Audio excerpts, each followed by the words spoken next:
Olá, tudo bem, gente? Vamos esperar aqui mais um pouquinho para a gente começar o nosso bate-papo com a Conceição Evaristo, tá bom?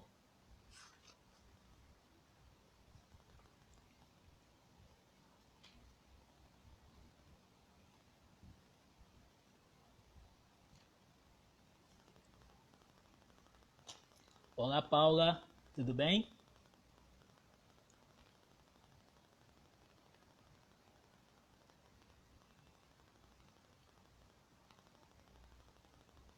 Vamos esperar um pouquinho, todo mundo entrando, e aí eu convoco aqui a Conceição Evaristo para conversar com a gente.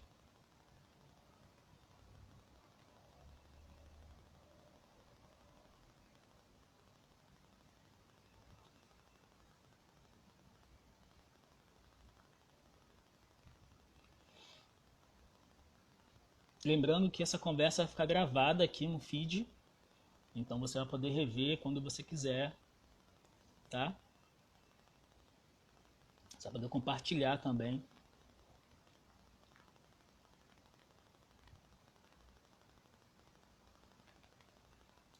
Salve, Dani! Deixa eu convocar aqui, ela apareceu aqui. Deixa eu convocar ela aqui.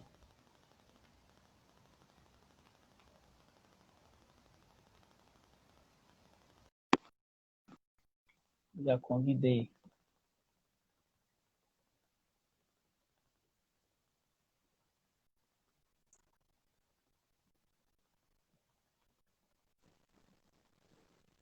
Oh, meu Deus!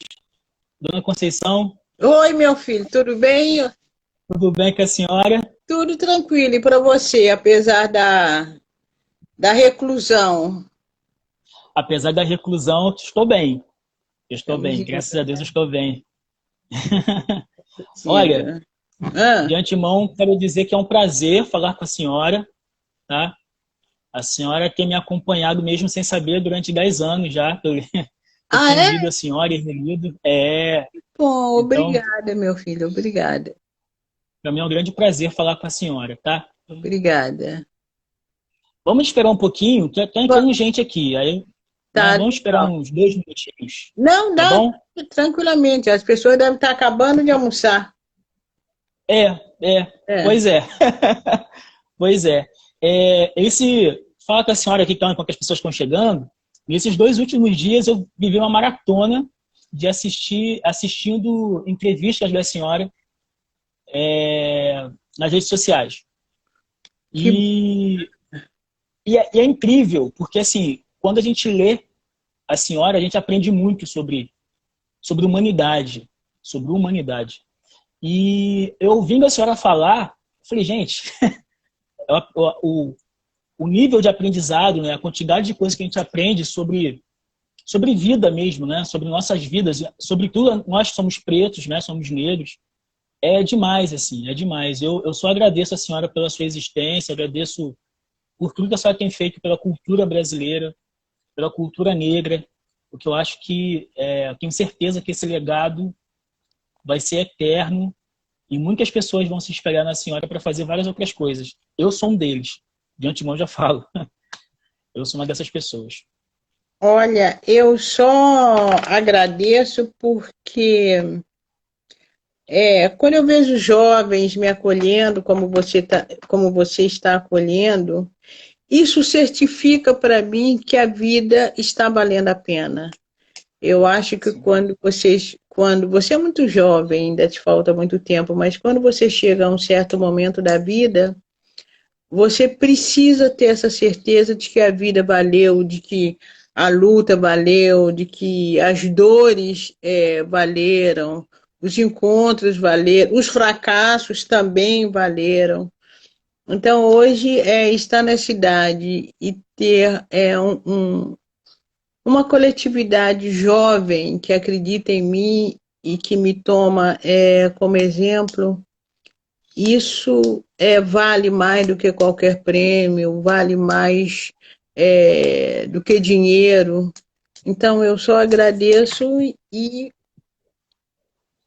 fico, desejo, né, que vocês possam seguir adiante, deixando também exemplo para a geração dos filhos de vocês, que aí já são meus bisnetos. Sim. Vocês continuem essa caminhada que não começa comigo, né? Começa com mulheres e com homens pretos, negros, Verdade. muito antes de mim, né? Muito antes. Verdade. Começa lá Verdade mesmo. no continente africano ainda, né? Sim, sim, é isso. Olha, vamos começar nosso papo aqui então? Vamos dar início, de fato, aqui ao nosso tema. De antemão, quero dizer o seguinte. Primeiro, dizer para quem está chegando aqui, né, meu nome é Osmar Paulino, eu sou professor de Geografia e sou fundador do Festival de Arte de Imbariê, que fica na periferia de Duque de Caxias, no Rio de Janeiro. Tá? E de antemão, também quero apresentar para vocês esses 3 livros de A Conceição, que são os 3 livros que eu reli para essa nossa conversa. Só foi possível reler esses 3 livros. Foram Ponciá Vicêncio. Certo. Foi o livro de contos Olhos d'Água. Certo. E foi um que eu não conhecia, mas tive a grata surpresa de conhecer, que foi esse aqui, ó. Histórias de Leves Enganos e Parecenças. E parecenças. Uma grande surpresa para mim esse livro aqui. Eu não conhecia e fiquei realmente... Porque eu acho que ele é um... A gente vai falar sobre ele, mas ele é uma mudança um pouco no seu estilo de escrever. Eu senti, assim... Quem eu estou lendo aqui? E aí, ela, é a Conceição. Eu fiquei bem surpreso com esse livro. E esses livros aqui, só foram possíveis eu reler esses livros nos 2 últimos dias por conta de uma biblioteca comunitária que tem próximo da minha casa. Isso reforça a importância das bibliotecas comunitárias, públicas, nos territórios periféricos. É super importante. Eu já ouvi a senhora falando que a senhora também teve uma relação lá, quando mais nova, com bibliotecas. Então, tá aí. Isso é importante para a gente. Eu gostaria de começar, dona Conceição. Osmar, só um minutinho que eu vou pegar esses livros aqui, então. Tá bom.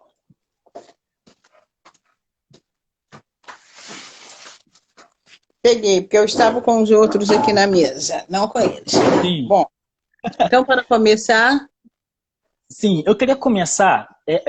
o tema, né, é jornadas. E eu, relendo os seus livros, eu fiquei muito impactado, porque Ponciá Vicêncio eu li há 10 anos atrás. Ponciá Vicêncio eu li em 2000... Não, mais de 10 anos. Eu li em 2009, mais ou menos. Eu fazia letras na UERJ, na época, e esse livro foi me apresentado. E eu fiquei super impactado, porque o que eu era obrigado a ler era só autores brancos, exceto Machado de Assis e Lima Barreto, que estavam ali presentes, e autores homens. E, de repente, eu pego o seu livro, e nem era essa edição, era uma edição menor, menor.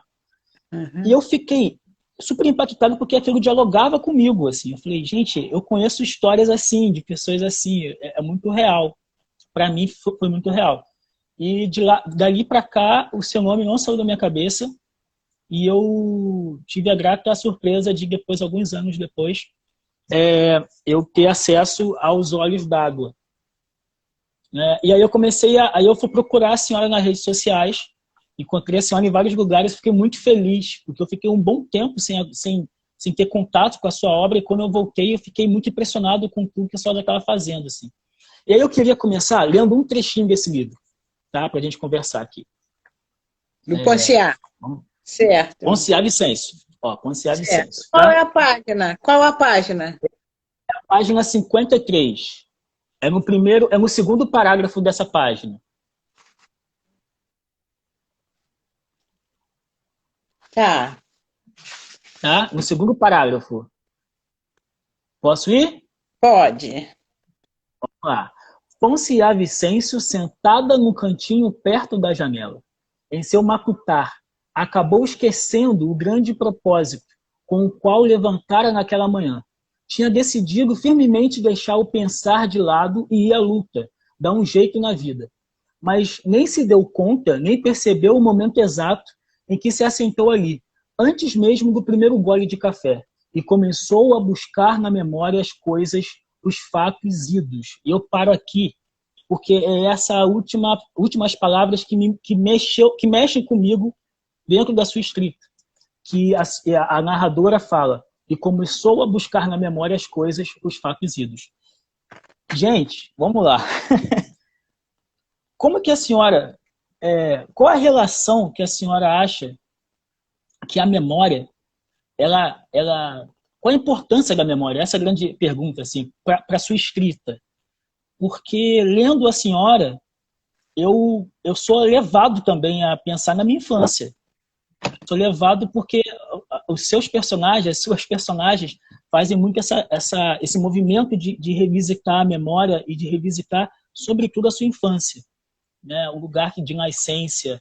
E aí eu queria perguntar isso para a senhora. Quando eu li esse livro, agora, da segunda vez, eu lembrei de 2 outros livros, que é um livro do Luandino Vieira, que é um africano, e o livro do Gonde Jacques. O do Luandino Vieira é A Cidade e a Infância, o livro dele, e do Gonde Jacques é Bom Dia, Camaradas. Eu lembrei desses 2 livros na hora, assim, foi de imediato. E aí, enfim, a minha pergunta é essa. Alguns anos atrás eu ouvi um professor da UERJ falando o seguinte, que para combater o racismo é necessário preservar a memória. E eu olho para o livro da senhora e eu vejo que é muito relevante. Preservar a memória. Preservar a memória. Preservar a memória.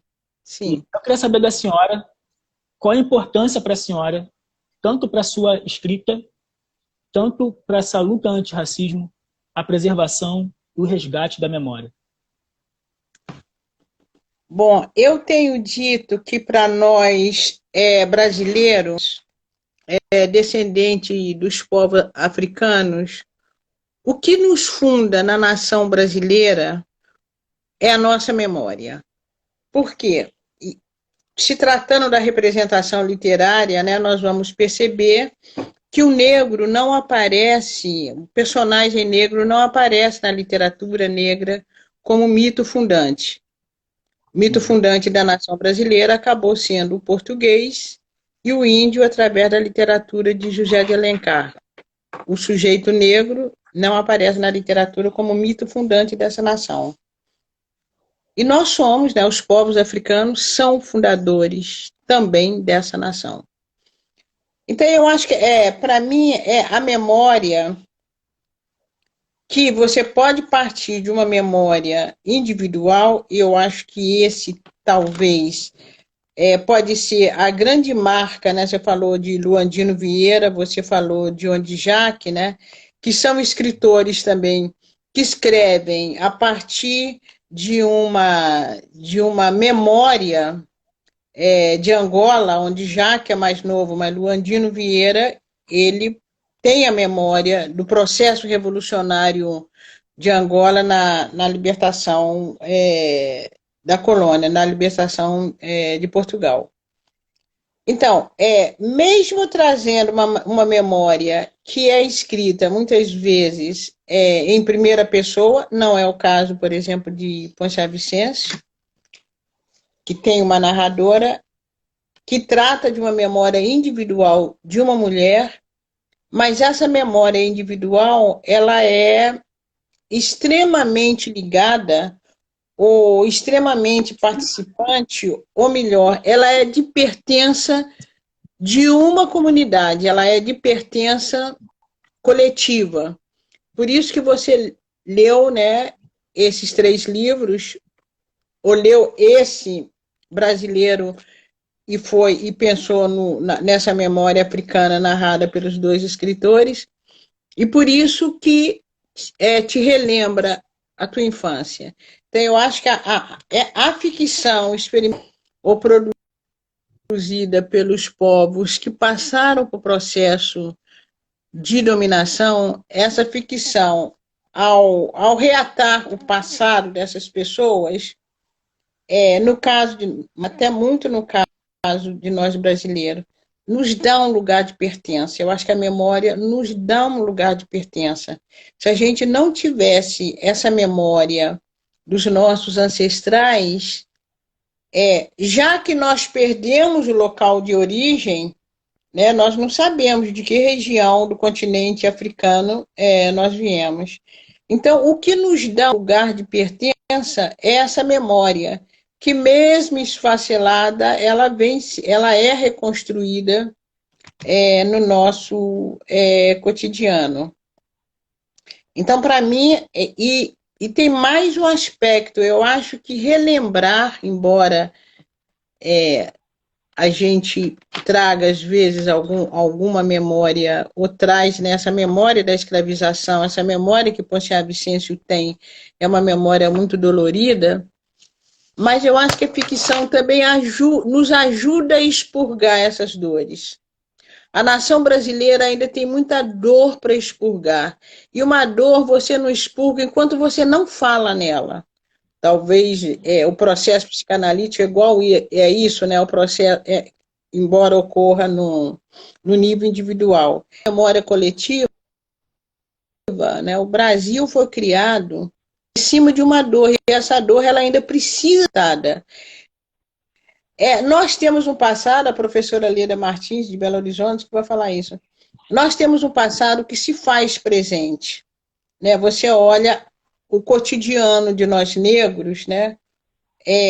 Como o nosso passado ainda se faz presente e sendo renovado. Se antes nós não éramos cidadãos, eram coisas, se antes a gente era coisa escrava, hoje nós somos cidadãs e cidadãos com uma cidadania incompleta. Outros povos que sofreram dominação aqui no Brasil, como os indígenas, né? Se antes o indígena era alguém que tinha que ser tutelado pelo escravo, pelo Estado, ou tinha de ser dizimado, hoje essa situação também ainda de sacrifício das comunidades indígenas, elas estão aí. Então, eu acho que falar desse passado também é uma maneira da gente criticar o presente. Falar do passado é uma maneira também da gente reivindicar melhor o presente. E por isso que essa memória não pode ainda ser esquecida.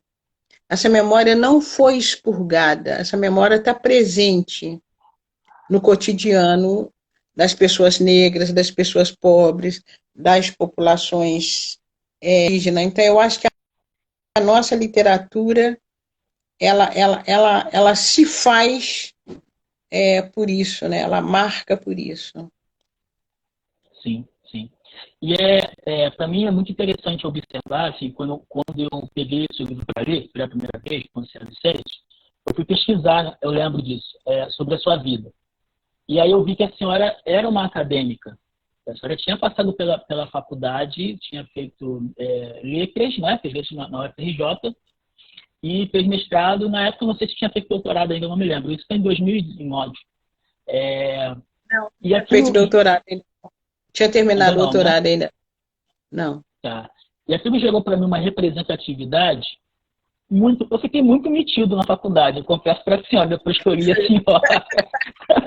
Porque nas aulas de teoria... nas aulas de teoria, eu sempre citava a senhora com meus professores nas aulas, né? Porque eles perguntavam, queriam fazer comparações entre autores, eu sempre citava a senhora. E aí eles ficavam meio assim, eu percebi que eles tinham vergonha de dizer que às vezes eu não conhecia, e eles me levavam assim, sim, muito bom. E assim, eu fiquei realmente muito, muito abusado naquela época. Obrigado por me permitir isso naquela época, tá? E a senhora falou uma coisa que é o nosso segundo tema assim, aqui, que é a questão da fala. Né? A senhora falou que só é possível a gente expurgar essa questão, o preconceito racial, as nossas dores como pessoas negras, a partir da fala. Né? De falar das nossas memórias. E uma das coisas que a senhora falou, eu fiquei pensando, no primeiro parágrafo, eu acho, do livro Pele Negra, Máscaras Brancas, do Fanon, ele fala justamente isso. Ele é maravilhoso porque ele fala que a fala é uma das formas de você existir para o outro, por completo. Uhum. E aí eu fico pensando justamente nessa questão do silenciamento, que geralmente que nós passamos a nossa vida toda, né? E aí enfim, aí eu faço aqui remissão a Djamila Ribeiro, com lugar de fala, onde ela fala muito sobre esse silenciamento. E aí eu percebendo nas suas leituras, tanto em Ponciá Vicêncio e tanto no conto Olhos d'Água, que a senhora sempre usa uma narradora, que suas personagens quase não falam, mas a senhora fala por ela, ou seja, melhor, a narradora fala por ela. E aí eu gostaria de ler aqui um pedacinho ainda de Ponciá Vicêncio, tá? Tá. Para que a gente, para ver isso aqui, quer ver? Está na página 26, você vai acompanhar aí? Vou. Página 26. Achei. Página 26, Isso. tá. Deixa eu ver aqui. No terceiro parágrafo. Certo. E aqui começa assim, ó. O tempo passava, a menina crescia e não se acostumava com o próprio nome. Continuava achando o nome vazio, distante. Quando aprendeu a ler e a escrever, foi pior ainda. Ao descobrir o acento agudo de Ponciá, às vezes, num exercício de autoflagelo, ficava a copiar o nome e a repeti-lo, na tentativa de se achar, de encontrar o seu eco. E era tão doloroso quando grafava o acento. Era como se estivesse lançando sobre si uma lâmina afiada a torturar-lhe o corpo. Ponciá Vicêncio sabia que o sobrenome dela tinha vindo desde antes do avô de seu avô, o homem que ela havia copiado de sua memória para o barro e que a mãe não gostava de encarar. Bem, vamos ficar por aqui agora. A gente tem aqui aí uma coisa que é muito, né? Uma pessoa que fala, que chama o seu próprio nome, mas não se reconhece nesse nome, não se reconhece como ser humano, enfim. E aí eu queria perguntar para a senhora, como é que é essa relação da senhora, quando começou essa relação da senhora com a fala? Porque eu ouço muito dos mais velhos, como a senhora, que a questão da contação de história, ou seja, a ficção, nossa, começou muito na oralidade, né? Não tinha escrita. E como é que se deu para a senhora essa relação com a fala? E como que isso veio parar em forma de escrita no livro? Né? Como é que saiu da oralidade para a escrita? Certo. Eu tenho dito nas minhas entrevistas que eu não nasci cercada de livros, né? Eu nasci cercada de palavras. Lá em casa a gente fala muito, minha família fala muito, era uma família de grande. A minha infância, 9 irmãos, né? Infância, adolescência. A minha mãe, minhas tias, minha mãe é uma mulher mais calada na rua, mas dentro de casa minha mãe fala muito. E minha tia também falava muito, meu tio velhinho falava muito, meu outro tio que eu tive, o Oswaldo Catarino, pai de Macaé, também era uma pessoa que falava muito, contava muitas histórias. Então, eu cresci ouvindo muitas histórias. E para as torneiras, né, para as torneiras públicas, lavar roupa, também a gente escutava muitas histórias das vizinhas. Então, eu fui criada com uma profusão de palavras sobre mim. E tive também, na minha infância, eu tinha a fama de ser uma menina muito faladeira. Eu era muito faladeira também, eu conversava muito, eu questionava muito, eu brigava muito. Eu tinha apelido também de faladeira e brigadeira, eu brigava muito também. Então, esse exercício da fala, eu tenho dito que o exercício da fala me possibilitou também o encanto para a palavra. Eu não sou uma pessoa que canta, eu acho que eu sou uma pessoa sem ritmo, embora as pessoas dizem que meus textos são muito ritmados, mas isso me chamou muita atenção para a palavra me conquista, né? Uma palavra, uma frase, o som. Às vezes não é só o significado, às vezes não é nem o significado, mas o som da palavra, isso me conquista muito.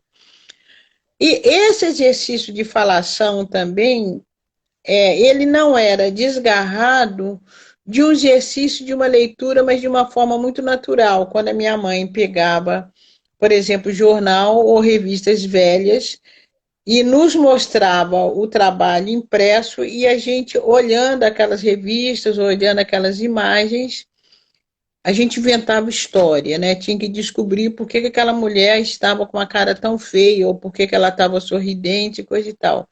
Então, esse material impresso também nos seduzia e era um material impresso que nos chegava muito através de lixo, através de sobras, né, revistas, livros velhos que vinham da casa das patroas, o que a gente achava. Às vezes eu fico pensando, gente, como que eu tinha determinados livros na infância?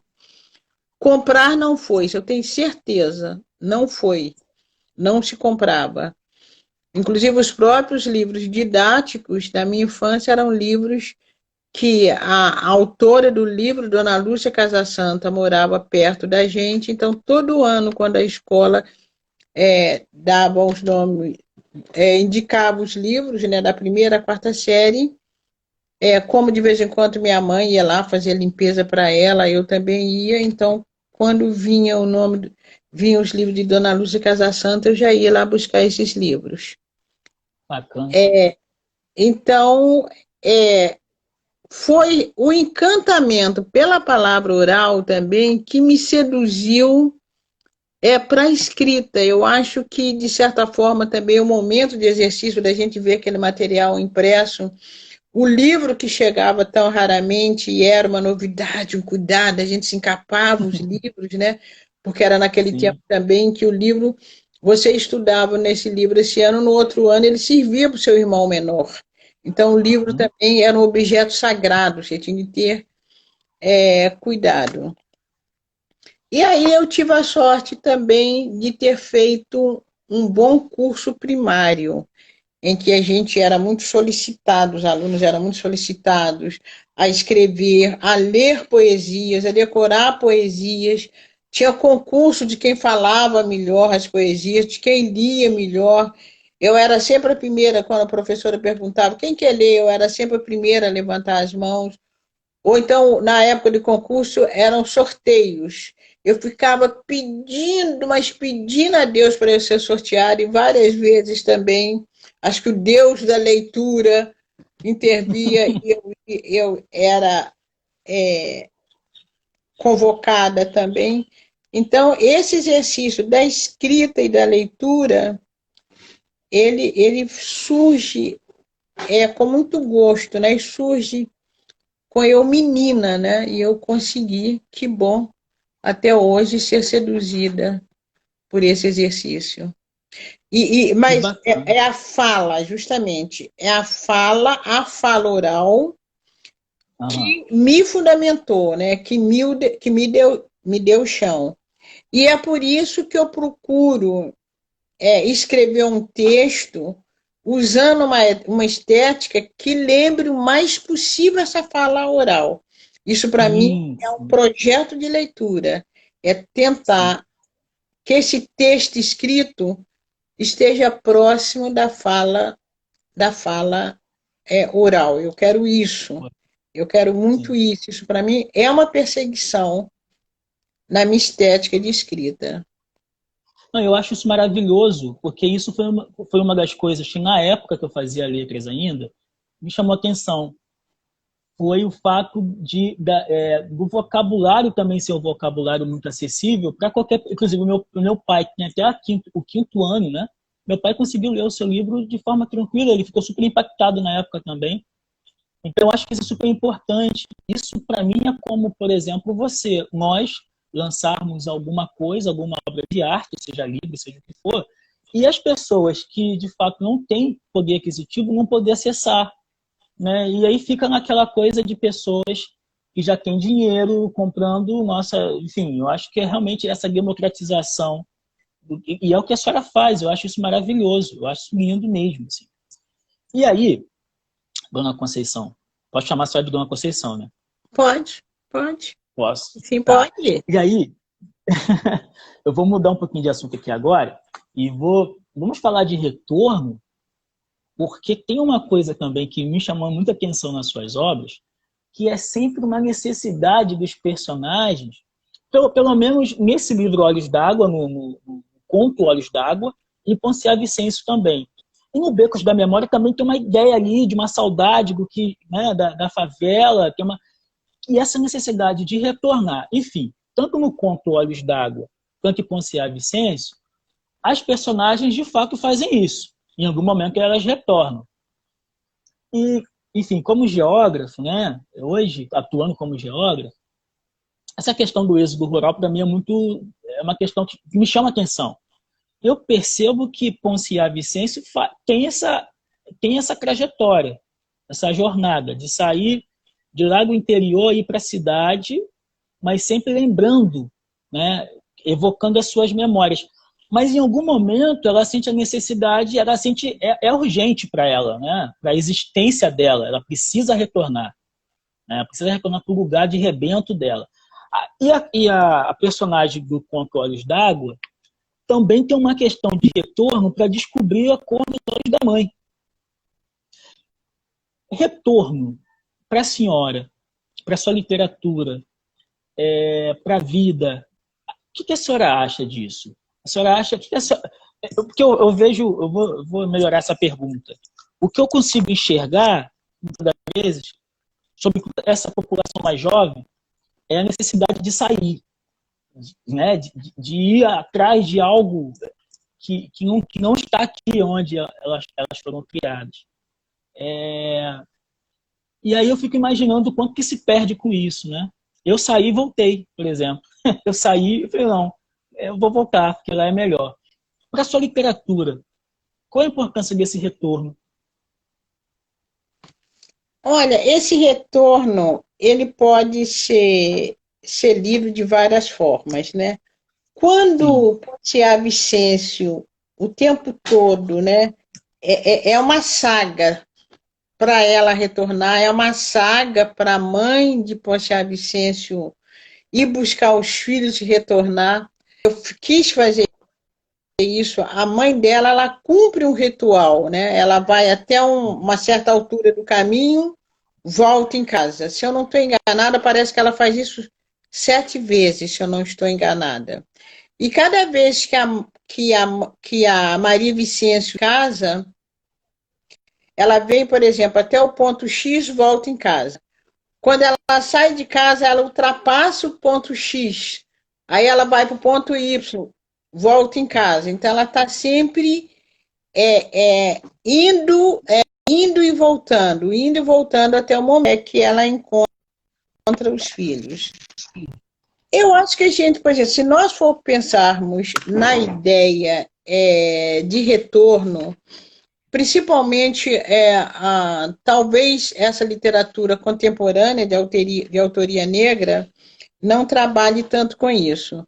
Mas houve uma geração anterior à minha, uma geração de escritores e escritores anterior à minha, e também ainda vários escritores da minha geração que escreviam ali nos anos ainda 80, 90, essa ideia de retorno, ela tinha um lugar fixo, né? Ela tinha um lugar, era a África, né?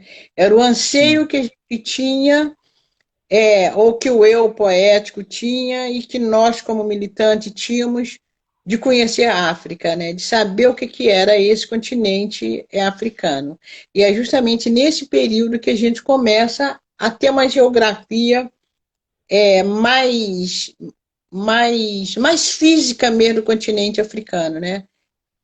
A África deixa de ser um grande todo. A gente, principalmente por causa das guerras de libertação, a gente já consegue situar os países de língua portuguesa. Anteriormente, a gente sabia da África do Sul, a África do Sul também, a África do Sul, Zaire, toda aquela região ali, a gente já sabia um pouco.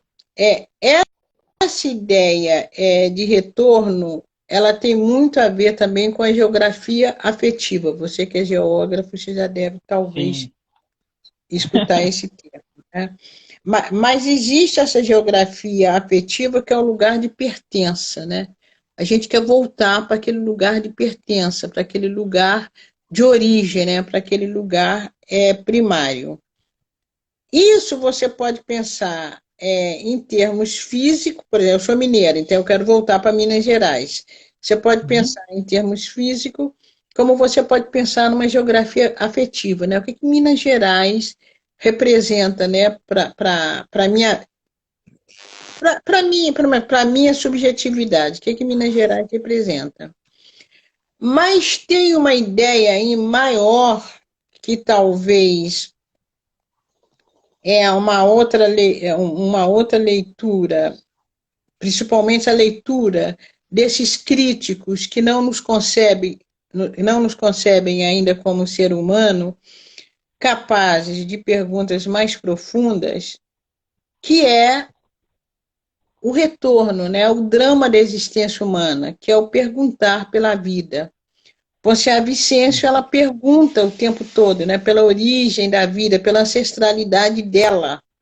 Não é? Enquanto, por exemplo, as culturas europeias podem pensar que nós não perguntamos pelo sentido da vida, o sentido da vida para a gente está muito nessa possibilidade de entender, de estarmos nessa vivência da ancestralidade. Eu acho que a ancestralidade ela nos conforta, né, diante de uma dúvida maior que todo ser humano vai ter, né? O que é a vida, o que é a morte, né? Qual é o significado da existência?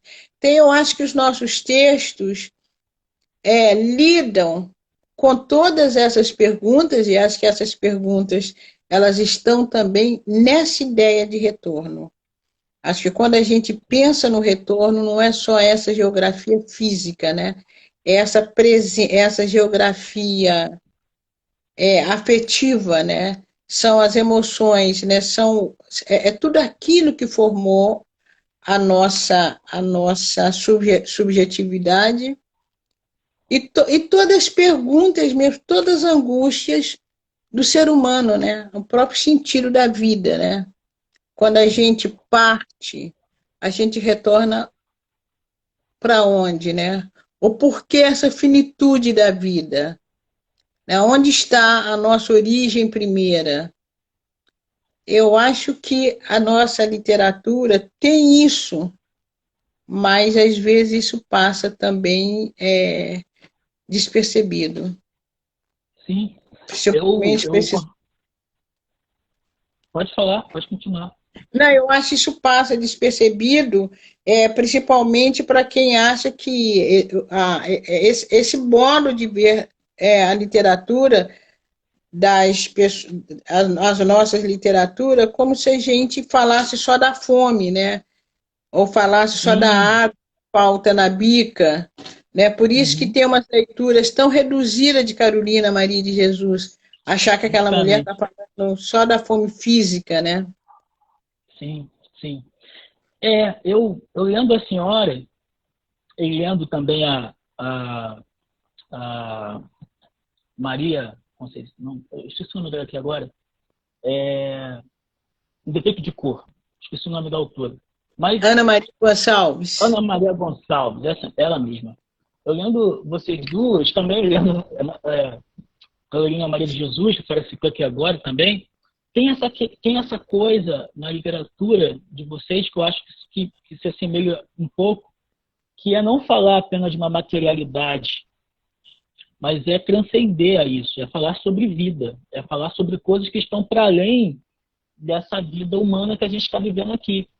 Pode parecer, em um primeiro momento, que não, né? Pode parecer, em um primeiro momento, que você está falando ali, né? Tanto a Carolina Maria de Jesus, da favela, mas não, ela está transcendendo aquilo ali, né? A senhora também, quando a senhora trata nesse livro Olhos d'Água, a pergunta que a senhora faz nesse livro, né, com a sua personagem, qual é a cor dos olhos da minha mãe, isso é de uma transcendência absurda, assim, porque é isso, você não está falando de uma... Ela não quer saber. E aí, eu, quando li a primeira vez, eu falei, mas ela não lembra o nome, a cor dos olhos da mãe. Tá, isso a gente resolve, né? Ela sai lá e vê. Mas não é isso. Não é isso, mas, justamente. mas não é isso, é para além disso. E a É. senhora faz aqui uma crítica, acho que muito, muito bacana em relação aos críticos literários que não conseguem ou não querem enxergar que a nossa literatura, ela é uma literatura também universal, que dialoga com a existência humana, com as instâncias humanas, né? Eu acho que isso é interessantíssimo a senhora trazer para cá. Aliás, eu tenho falado muito isso, né? E falado até de uma maneira, com uma certa petulância mesmo, e de maneira consciente. Eu quero, nesse momento, quando eu falo, eu quero ser petulante mesmo. Porque eles muitas vezes falam que a nossa literatura não faz sentido porque não é uma literatura universal. Ou então que a nossa literatura, que não existe, né, essa de literatura negra, ou literatura indígena, ou literatura feminina, porque a literatura é universal. E eu fico vendo as grandes obras que eu já li da literatura brasileira, são textos, acho que a literatura brasileira, nós temos escritoras e escritores que apresentam um texto literário comovente, né? Um texto literário bem feito, né? Uma estética belíssima, mas que muitas vezes, na maioria das vezes, eu como pessoa, eu não via ali a minha subjetividade, eu não me encontrava ali como ser humano. Ora, quando o meu texto, ou o texto de outros escritores, é traduzido para o francês, para o português, para o inglês, né? Agora, Beco da Memória, nós acabamos de receber o livro que foi traduzido para o árabe. Eu vi, eu vi. Meu Deus, eu vou ter que aprender árabe. Parabéns! Vou ter que aprender árabe. Então, aí eu digo, então, quem faz uma literatura universal somos nós. Porque são textos que nascem de uma experiência muito específica. Eu falo que tudo que eu escrevo é marcado pela minha condição de mulher negra na sociedade brasileira. Quer dizer, ele nasce de uma condição muito particularizada, mas que outros seres humanos se sentem convocados, né? Se encontram com essa personalidade, com essa personagem, né? Porque quando você se comove com uma personagem, alguma coisa da personagem é de sua pertença. Entende? Ou mesmo quando você. Vou usar um termo que eu não queria usar esse, mas eu não estou encontrando outro, né? Quando você tem dó ou quando você tem pena de uma personagem. Se tocou em você, é porque o sofrimento daquela personagem te comoveu como ser humano. Então, houve uma empatia ali entre você e essa personagem, né? Tanto é que algumas personagens a gente odeia.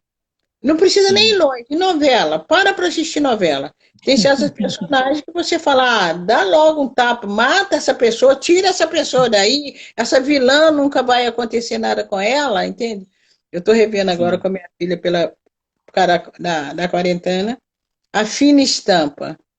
Ô, mulher extraordinária, aquela tal de, acho que é Tereza Cristina. Tereza Cristina. Tereza Cristina. Então, quando as personagens te convocam, ou por amor ou por ódio, entende? Alguma faceta humana daquela personagem veio de encontro ou veio confrontando também a tua humanidade. Então, um texto, para ser universal, ou o texto universal, eu acho que ele tem que ter esse poder de convocação e convocar as pessoas mais diferentes possíveis. Se esses livros estão sendo traduzidos e vão para um público totalmente, um público leitor totalmente diferente da gente, eu acho que a literatura universal está aí, né? Se os críticos Sim, não sim. reconhecem, é porque talvez eles tenham uma concepção muito restrita do que é universal, né? Do que é humano, né? E Eu, eu, eu, aí eles vão ter que ler sim. muito, né? E nos ler muito para poder aprender. Certamente. Assim, Petulante, eu né? vou ter um. Não, mas a senhora pode. A senhora pode. Uma coisa que eu me atrevo até um pouco mais além. A senhora falou há alguns minutos atrás sobre uma territorialidade, um mapa afetivo. E aí a gente pode falar sobre mapa afetivo, territórios afetivos. Eu acho que tem uma coisa nas suas obras que são interessantíssimas, que elas parecem também, dão para a gente uma noção de universalidade. Quando a senhora fala sobre o lugar onde a Ponciá Nascêncio nasceu, isso me faz lembrar muito alguns... Por exemplo, isso me fez lembrar a história que a minha avó me conta. A minha avó já tem 87 anos e ela não sabe de onde ela veio. Ela tem uma memória que ela fala que ela veio da roça e que lá elas faziam as coisas de barro. Tudo, colher, prato, tudo Olha de barro. só, É, olha e só. aí, inclusive, eu estou escrevendo isso para não esquecer essas coisas, né? E ela fala que veio para o Rio de Janeiro aos 12 anos para trabalhar na casa de uma família muito rica, onde ela não ganhava dinheiro, ela só comia. Então, ela aprendeu a ler com receita de comida e com lista de compra. Olha só que coisa, né? Ela não Então, o sabe livro, nada, ela veio? ela não sabe. A gente supõe que seja Espírito Santo e Ah, que ela morava ou numa fazenda ou ela morava no quilombo. A gente tem essa coisa, porque veio ela e uma irmã. Só que essa irmã já morreu. Então a gente não, na verdade eu, né? Ninguém da família teve essa curiosidade e eu começo a conversar com ela, ela começa a me contar essas coisas e eu começo a puxar, pô, aí mais o quê? E escrevendo para que isso para mim é super interessante, né? Eu não sei, mas enfim, lendo Ponciá Vicêncio, eu comecei a lembrar da história da minha avó, que ela me conta. Então, quer dizer, existe para gente uma questão de também de uma paisagem universal do que a história faz, que é muito interessante. É muito interessante. A mesma coisa é a questão dos olhos d'água, né? Do conto Olhos d'Água. Acho que tem a mesma dinâmica de alguém que saiu e quer voltar para descobrir algo que é muito importante para ela. Né? uhum. Muito importante. Eu quero ler um pedacinho desse conto aqui para a gente. Só quer acompanhar? Qual? Qual livro? Olhos d'Água, Olhos o d'Água. conto d'Água. Tá, Olhos d'Água, tá. Página 18. No, Certo. no parágrafo 2, diz assim: E foi então que, tomada pelo desespero por não me lembrar de que cor seriam os olhos de minha mãe, naquele momento resolvi deixar tudo e no dia seguinte voltar à cidade em que nasci. Eu precisava buscar o rosto de minha mãe, fixar o meu olhar no dela, para nunca mais esquecer a cor de seus olhos. Isso aqui, para mim, é de uma transcendência. Quando eu li isso aqui, eu pensei o seguinte, eu lembrei da minha volta, porque eu fui morar no centro do Rio de Janeiro para estudar, e em certo momento, para eu me entender como ser humano, eu falei, vou voltar para minha rocinha, vou lá para Caxias, vou lá para o interior do Rio, porque eu preciso me entender, eu preciso ver a cor dos olhos, preciso descobrir o que é isso, né? Quem eu sou. Enfim, e foi aqui que eu construí um festival de arte. Mas eu acho que a gente a gente tem mais 10 minutinhos, eu acho. Senão, daqui a pouquinho vai fechar aqui o Instagram e ele interrompe a gente. E aí, Certo. para a gente não perder tempo, eu queria falar sobre esse livro aqui. Ó. Certo. Porque esse livro aqui me chamou muita atenção, dona Conceição. O que a senhora pretendeu fazer com esse livro? Qual foi a sua pretensão? Porque ele muda. Para mim, as personagens desse livro não há uma sofrência, há sempre uma beleza, há sempre uma coisa que não é para baixo, é para cima, ao mesmo tempo é para dentro, mas é para fora. Eu falei, gente, depois que a senhora falar sobre ele, eu vou ler um trecho que eu separei aqui, tá? Tá. Qual página? Então, eu gostaria de ler a página 19. Eu vou ler o conto inteiro, que é o conto Rosa Maria Rosa, que é curtinho. Tá, legal. Tá, legal. É o primeiro. Tá, legal. Então vou ler aqui, tá? Tá. Rosa Maria... Só um minutinho, a senhora quer ler aí? Não, eu só estou preocupada para a gente não perder que na hora que o tempo aqui. Talvez fosse melhor, num dado momento, você fechar e a gente retomar, porque senão vai perder, você não vai conseguir gravar. Não, nós temos mais 10 minutos aqui. Ah, tá, legal. Tá legal, bom? não? Tá. Tá. Então diz aí, ó, eu vou começar aqui. Vamos lá. Rosa Maria Rosa parecia ter um problema. A moça murchava toda quando mãos estendidas vinham à procura dela. Nunca correspondia ao gesto de busca de outras pessoas. Não se entregava, mantinha os braços cruzados como grades de ferro sobre o próprio corpo, com as mãos fechadas. Postava-se ereta. Nenhum movimento de rosto era perceptível. Nenhum leve piscar de olhos indicava o acolhimento da oferta que o outro corpo lhe oferecia. O carinho parecia ser devolvido só por dentro. Enquanto isso, muitos ficavam sonhando com o corpo da moça. Não com os seios, não com as pernas, nem com mais nada. Adivinham, tudo deveria ser belo. Rosa era linda. Seria ela a legendária Rosa Negra? Homens e mulheres queriam apenas entender o motivo do trancamento do corpo dela. Diziam que só as mulheres, as mais velhas e as crianças cruzavam sobre os braços da moça. Vamos parar por aqui, porque realmente senão não vai dar tempo. Certo. Como é que a senhora escreveu esse livro? Qual foi a motivação? Olha, a motivação foi o seguinte, eu cresci ouvindo várias histórias, em que o final, a gente poderia chamar o que eles chamam de final mágico, acontecia alguma coisa. E uma história que me chamava muita atenção na infância, que é uma história do folclore do Sul, era a história do Negrinho do Pastoreio.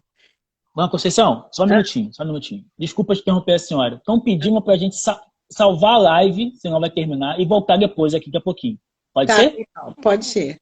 Então eu vou salvar aqui e aí já chamo a senhora de novo. Tá, legal. Então tá bom. Até daqui a pouquinho. Calma aí.